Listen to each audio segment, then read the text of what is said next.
तो चलिए, hydrogen chapter जो हम लोग पढ़ रहे थे, ये है आपका भाग 8 है। ठीक है, भाग 7 हम लोगों ने देखा था, भाग 8 से देखेंगे। ठीक है, चैप्टर नंबर 9 है। चलिए तो आगे देखते हैं। तो हम लोग देखेंगे कि हाइड्रोजन जो है, हाइड्रोजन परऑक्साइड H2O2 जिसका सूत्र है, सबसे पहले इसका खोज थीनार्ड ने किए थे और इसको एक और नाम से बोल रहे थे O2 युक्त जल। ठीक है, ये वैज्ञानिक का नाम है। निर्माण की देखिए विधियाँ, प्रयोगशाला विधियाँ किया जाता है कि सोडियम परऑक्साइड पर देखिए 20% होना चाहिए H2SO4 की क्रिया द्वारा। यहाँ पर लिखे देखिए, सोडियम Na2O2 प्लस H2O2 की क्रिया से यहाँ पर क्या प्राप्त हुआ है, H2O2 यानी कि हाइड्रोजन परऑक्साइड, और Na2 सोडियम सल्फेट जो है Na2SO4 के रूप में इधर प्राप्त हुआ। यहाँ पर देखिए, यहाँ पर जो है रिएक्शन जो हो रहा है, O2 और H2 को अलग कर देगा। रिएक्शन में जो है H2O2 अलग हो जाएगा, हाइड्रोजन परऑक्साइड प्राप्त हो जाएगा, और क्या हो जाएगा, ये Na2 और SO4 होना क्या चाहिए इसमें कि 20% होना चाहिए ये H2SO4 सल्फ्यूरिक जो अम्ल है 20% होना चाहिए, और यह ठंडा होना चाहिए, और किससे अभिक्रिया होना चाहिए, सोडियम पर ऑक्साइड से यानी Na2O2 से। ठीक है, तो इस प्रकार से मतलब यहाँ कहने का मतलब है कि सोडियम परऑक्साइड पर 20% होना चाहिए, क्या होना चाहिए, H2SO4 20% होना चाहिए और ठंडा होना चाहिए, और Na2O2 के साथ क्रिया कराने पर हमको क्या प्राप्त हो जाएगा, हाइड्रोजन परऑक्साइड। नोट में है देखिए, और भी एक तरीका है प्राप्त करने का, Na2O2 के साथ हाइड्रोजन का जल का 2 भाग हम रखेंगे ठंडा यानी बर्फ के जैसा, और इसके साथ क्रिया करवाएंगे तो यहाँ पर H2O2 प्राप्त हो जाएगा। ठीक है, यहाँ से देखिए O2 और 2 H निकला हुआ है, तो H2O2 और क्या बच रहा है, 2 OH और 2 Na, तो क्या प्राप्त हो जाएगा, सोडियम हाइड्रोक्साइड। ठीक है, तो ये सब रिएक्शन की बात है। रिएक्शन आप लोग अच्छा से यदि पढ़े होंगे तो समझ में आ गया होगा, अगर नहीं पढ़े होंगे तो क्लास 11 के चैप्टर महिमा से पढ़िए, 3रा 4था, ठीक है, और 8वां चैप्टर। चलिए आगे देखते हैं। आगे हमको यहाँ पर जो है एक विधि है, बेरियम परऑक्साइड से भी प्राप्त किया जाता है H2O2 को। इस विधि को कहते हैं मर्क विधि। देखिए, बेरियम ऑक्साइड BaO2 और इसके साथ जल और CO2 के साथ अभिक्रिया कराने पर प्राप्त, देखिए Ba और CO2 से अभिक्रिया कराया जाएगा तो क्या प्राप्त हो जाएगा, BaCO3, और साथ में क्या प्राप्त हो जाएगा, देखिए O2 और H2 यहाँ पर, तो H2O2 के रूप में प्राप्त हो जाएगा। एक ऑक्सीजन जो है बचा इसमें, यहाँ पर देखिए O2 है और H2, यहाँ पर ऑक्सीजन जो बचा इसमें आ जाएगा, BaCO3 हो जाएगा।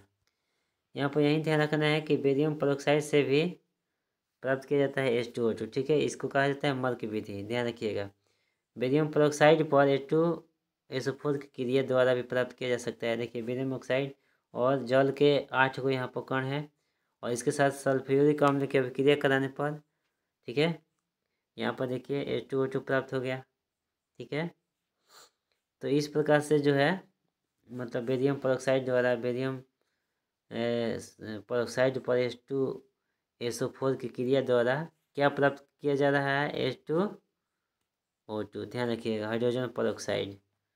ठीक है, आगे जो है H2O2 का भौतिक गुण। ठीक है, H2O2 का भौतिक गुण शुद्ध रूप में रंगहीन, गंधहीन, गाढ़ा द्रव होता है, जबकि अधिक मात्रा में हल्के नीले रंग का दिखता है। स्वाद में कड़ा होता है, जल से भारी होता है। जल से अधिक हाइड्रोजन बंध होने के कारण जल से अधिक संगुणित अणु होते हैं, मतलब बहुत एक दूसरे में मिले होते हैं, थोड़ा सा गसिम से मिले होते हैं, हाइड्रोजन बंध के कारण बंधे होते हैं। दुर्बल अम्लीय जबकि लिटमस के प्रति उदासीन होते हैं। देखिए H2O2 को अलग करेंगे तो H प्लस H2O माइनस में क्या हो जाएगा, टूट जाएगा। H प्लस यानी अम्ल, ये जो है अम्ल देता है। अम्ल जब देगा तो क्या होगा, यहाँ पर अम्ल दुर्बल ये होगा, दुर्बल होगा। और लिटमस के प्रति क्या होगा, उदासीन होगा। त्वचा पर फुफोरे डाल देता है। त्वचा पर जब पड़ेगा तो ये क्या हो जाएगा, फुफोरा जैसा उठ जाएगा। जैसे कैसे जल जाता है उसी प्रकार से फुफोरा उड़ जाता है। ध्यान रखिएगा यहाँ पर। देखिए यहाँ पर जो है 10-11 को पॉइंट लिखा है, आपको जितना लिखना होगा आप लोग लिख सकते हैं। हाइड्रोजन बंध बनाने के कारण जल, ईथर, एल्कोहल में घुलनशील होता है। देखिए इस सब में जो होता है हाइड्रोजन बंध होता है, ठीक है, जिसके कारण ये का घुलनशील होता है। अपने क्वथनांक पर तीव्रता से अपघटित होता है, इसलिए इसका संदर्भ कम दाब पर आसवन द्वारा करते हैं। यहाँ पर देखिए हाइड्रोजन पेरोक्साइड को अलग किया जाएगा तो जल और O2 में क्या हो जाता है, टूट जाता है।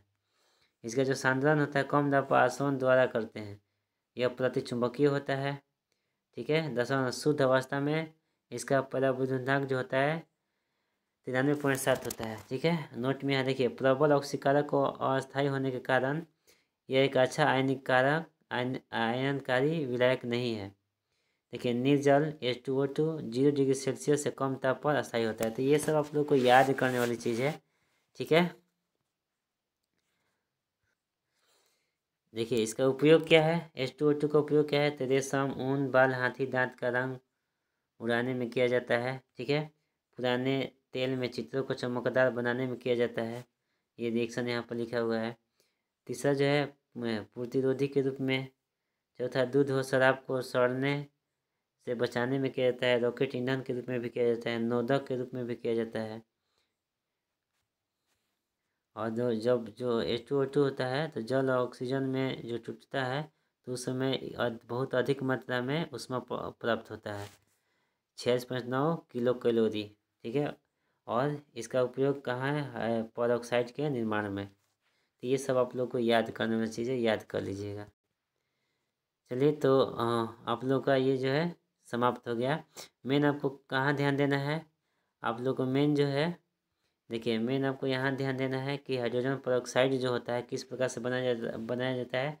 तो सोडियम पेरोक्साइड पर मतलब बनाया जाता है कैसे, तो 20% आपको H2SO4 यानी सल्फ्यूरिक अम्ल चाहिए और वो ठंडा होना चाहिए। तो क्रिया कराने पर H2O2 प्राप्त हो जाएगा। फिर सोडियम जो है पेरोक्साइड जो होता है उसके साथ जल ठंडा करने पर, देखिए इस जल का 2 भाग लिया गया, ठंडा करने पर भी H2O2 प्राप्त किया जाता है, ठीक है। इसके बाद जो है ये वाला ध्यान रखिएगा, बेरियम पेरोक्साइड, यहाँ पर जो लिखा हुआ है बेरियम पेरोक्साइड, ठीक है।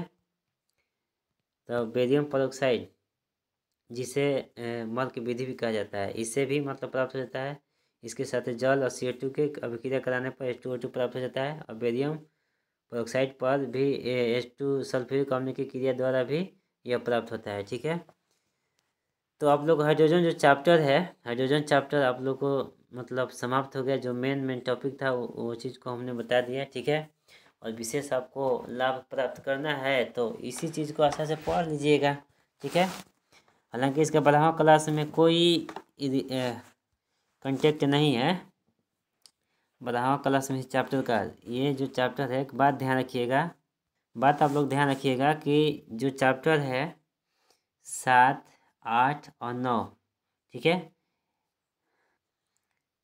10, 11, 12, 13, ठीक है, इतना चैप्टर है। तो इसमें से हम लोग को 8 चैप्टर जो है अच्छा से पढ़ लेना है। अपचयन उपचयन है, ठीक है। और 12वां 13वां चैप्टर हम लोग को पढ़ना है, ठीक है।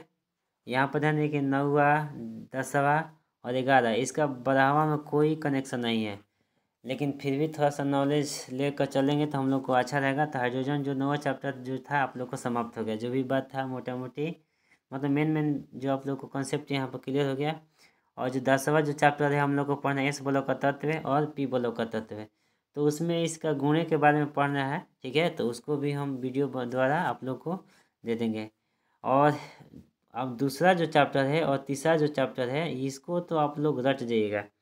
पहला चैप्टर में मोल कॉन्सेप्ट है, उसको पढ़ना है आप लोग को। यानी दूसरा जो है, तीसरा और चौथा, ये ही मेन आपको तीसरा चौथा भी है। दूसरा तो आप लोग का बेसिक चैप्टर है परमाणु संरचना, लेकिन पहला जो है आप लोग मूल कॉन्सेप्ट आप लोग अच्छा से पढ़ लीजिएगा, और तीसरा चौथा चैप्टर तो आप लोग रट जाइएगा। तीसरा चौथा चैप्टर, 8वां और 12वां 13वां, इतना सरल जब हम लोग 6 चैप्टर पढ़ लेंगे, कौन कौन, पहला, तीसरा, चौथा, 8वां और 12वां और 13वां, तो 12वां के लिए ये क्लियर हो जाएगा। अगर 6 चैप्टर पढ़ लेंगे तो जो इसमें और 6 चैप्टर बच रहा है, कौन कौन, 5वां, 6वां, 7वां और 9वां, 10वां, 11वां, ये खुद क्लियर हो जाएगा क्लियर होने के बाद, क्योंकि 9वां, 10वां, 11वां में केवल रिएक्शन नहीं है, ठीक है। 7वां से थोड़ा सा कनेक्ट होता है, वो 100% में 20-30%, तो वहाँ भी हम लोग क्लियर कर लेंगे, ठीक है। तो इसके लिए आप लोग चिंता मत कीजिएगा किसी भी प्रकार, ठीक है। तो आज के लिए इतना ही। अब हम इस ब्लॉक के तत्व जो है चैप्टर नंबर 10 डाल देंगे, ठीक है। वो अभी 7-8 को वीडियो द्वारा समाप्त हो जाएगा। ओके, जय श्री राम।